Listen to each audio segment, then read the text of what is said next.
Oi, eu sou Rafael Lerbrock, professor de Física, e na aula de hoje nós vamos estudar sobre quantidade de movimento. A quantidade de movimento é uma propriedade física relacionada ao movimento dos corpos. Todo sistema contendo uma ou mais partículas pode ser estudado de acordo com a sua quantidade de movimento. É interessante analisar essa propriedade para determinar trajetórias e velocidades em sistemas que contêm muitas partículas, por exemplo, numa mesa de sinuca, onde temos vários corpos interagindo com várias trajetórias diferentes. A quantidade de movimento é uma grandeza vetorial, ou seja, ela é totalmente definida pelo seu módulo, direção e sentido. A unidade dessa grandeza, no sistema internacional, é o quilograma vezes metros por segundo. Essa grandeza, quantidade de movimento, também é conhecida como momento linear. Quando a gente quer estudar colisões, quando a gente quer estudar transferência de movimento, a gente pode sempre utilizar essa grandeza vetorial. Novamente, ela é dada pelo produto da massa pela velocidade. Aqui eu trouxe dois exemplos de como calcular essa propriedade física. Veja bem, na primeira situação, nós temos um corpo de massa 2 kg que se move com a velocidade de módulo igual a 10 metros por segundo. Como calcular a quantidade de movimento nesse caso? A quantidade de movimento Q é igual a massa vezes a velocidade, certo? Como os dados que foram informados já estão no sistema internacional, basta nós fazermos a operação direta. Quantidade de movimento é igual a 2 vezes 10, resultando em 20 kg metros por segundo.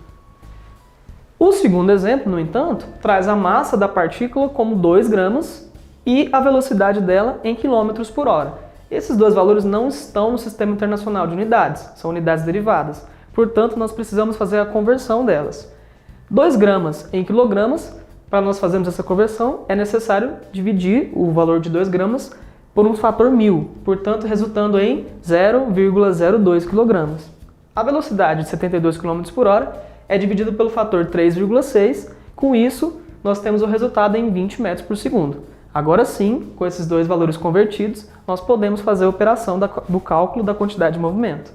Então, quantidade de movimento, nesse caso, vai ser 0,002 vezes 20 metros por segundo,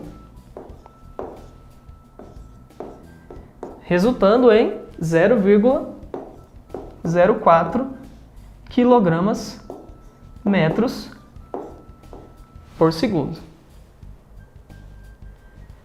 Outro caso muito importante para o estudo da quantidade de movimento chama-se princípio da conservação da quantidade de movimento. Toda vez que não houverem forças externas ou forças dissipativas, assim como a força de um atrito atuando sobre o sistema, nós podemos dizer que a quantidade de movimento total se conserva.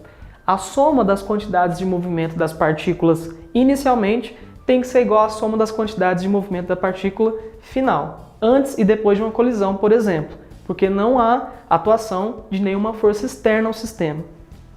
Então, a quantidade de movimento inicial igual à quantidade de movimento final.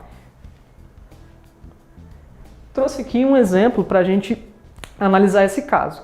O exercício fala assim: um corpo de massa igual a 2 kg, deslocando-se com velocidade constante de 4 metros por segundo, colide com outro corpo de 1 kg, que se move em direção a ele com velocidade também constante de 2 metros por segundo.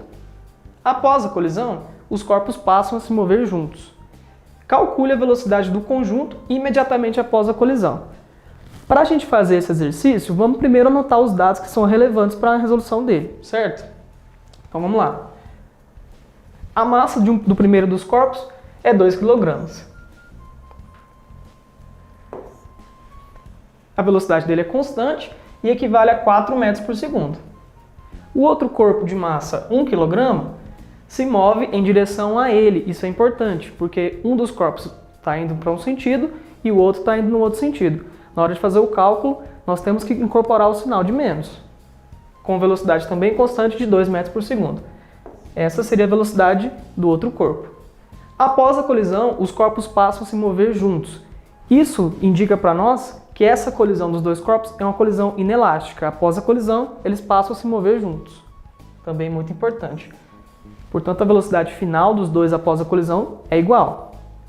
Calcule a velocidade do conjunto imediatamente após a colisão.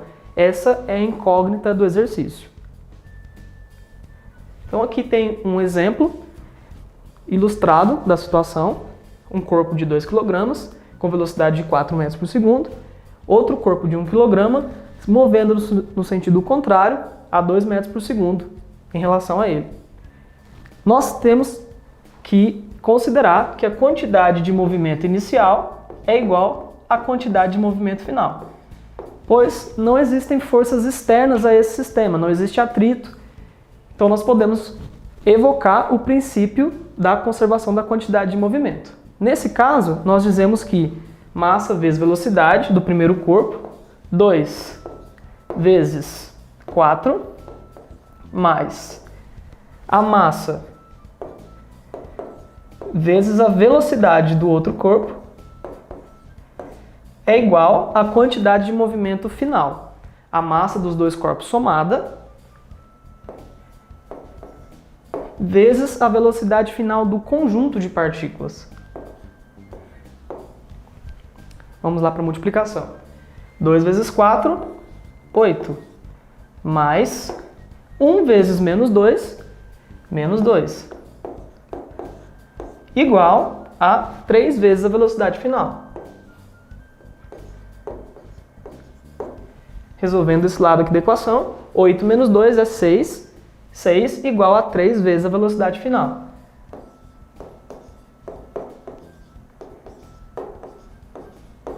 Do lado direito da equação, o 3 está multiplicando a velocidade final, ele pode passar dividindo e nós encontramos o resultado da velocidade final do conjunto igual a 6 sobre 3, equivalendo a 2 metros por segundo.